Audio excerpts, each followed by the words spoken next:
quand on a vu l'appartement, on a pensé tout de suite à l'intérieur d'un sous-marin parce qu'il y avait des tuyaux partout et des gros robinets partout, comme dans les sous-marins.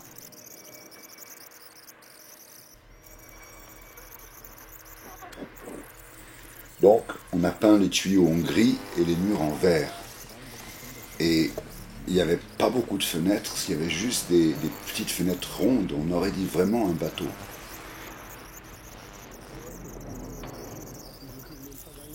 Et mon père, il avait un petit lit dans un coin et juste une cuisinière sur laquelle qui lui servait aussi de radiateur, puisqu'il faisait chauffer un pot, un pot de fleurs avec du sable dedans pour faire de la chaleur pendant l'hiver. C'était pas très grand et c'était assez petit plafond, mais pour mon père c'était au contraire mon père était claustrophile, c'est-à-dire qu'il aimait les endroits très fermés. Donc ça lui convenait parfaitement. C'était vraiment le sous-marin de mon père, cet appartement.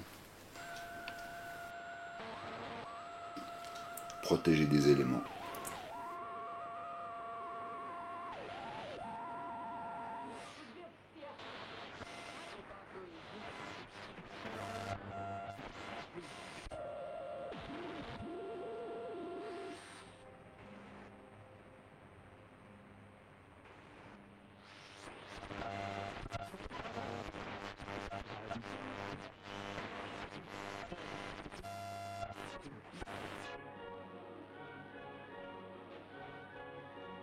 Il faisait des bonnes omelettes.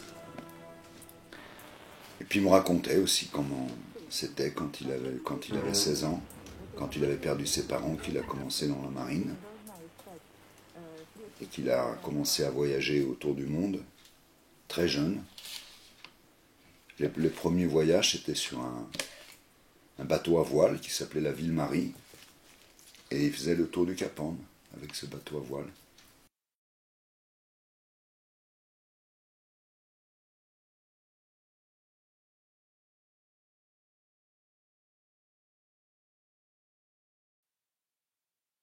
Toute sa vie, il avait eu le mal de mer. Il avait navigué pendant 33 ans avec le mal de mer. Il n'arrêtait pas d'inventer des choses. Il avait été fait prisonnier par les Américains à Portland et participait à la... Enfin, pas vraiment prisonnier, c'est-à-dire que les Américains ne savaient pas trop quoi faire de lui. Donc il avait travaillé à la construction de Liberty Ships à Portland. Et ils l'ont ramené par l'Algérie dans un bateau de guerre américain et il a débarqué dans un sous-marin de poche pour une personne qui a été récupéré après par un bateau de guerre américain. Et il est arrivé sur ce sous-marin de poche à côté de Marseille, où ma mère était descendue de Paris pour le rejoindre. Et pendant ce temps-là, il a fait partie de la résistance et il se cachait pour échapper aux Allemands.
il avait construit une station de radio où il avait des copains dans le monde entier, de très très loin, en Australie, en Afrique, aux États-Unis.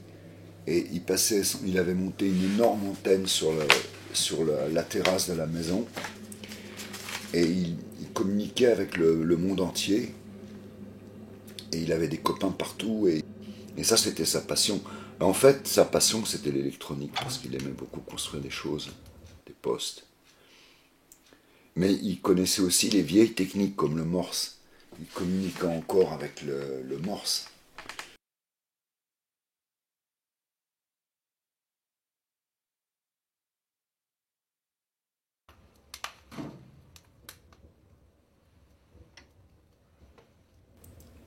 Et nous, on a passé pas mal de temps avec lui dans cette pièce qu'on appelait déjà le sous-marin.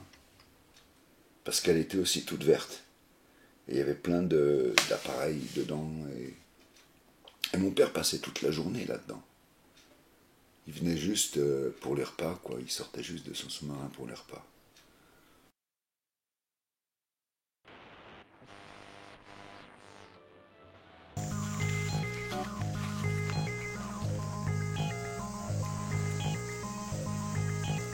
Il y avait toujours quelque chose qui était cassé dans ces appareils, parce qu'il avait construit lui-même, alors il était toujours avec les fers à souder, à réparer les postes, les émetteurs, les récepteurs et tout ça.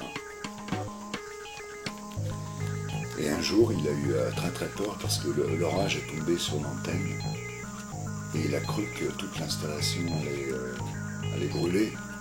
Ça sentait vraiment le brûler parce que la foudre était tombée. Et en fait, il a pu tout réparer et continuer à transmettre ses messages et recevoir des messages et tout ça. Et c'était sa passion.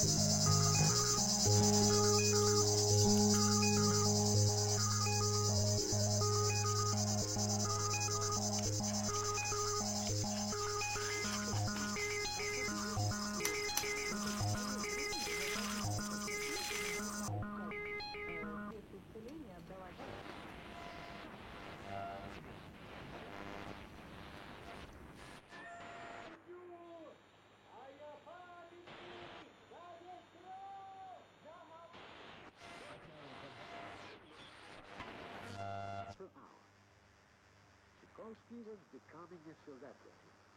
She was awarded a medal by the Russian Imperial Technical Society. The military light peace plane and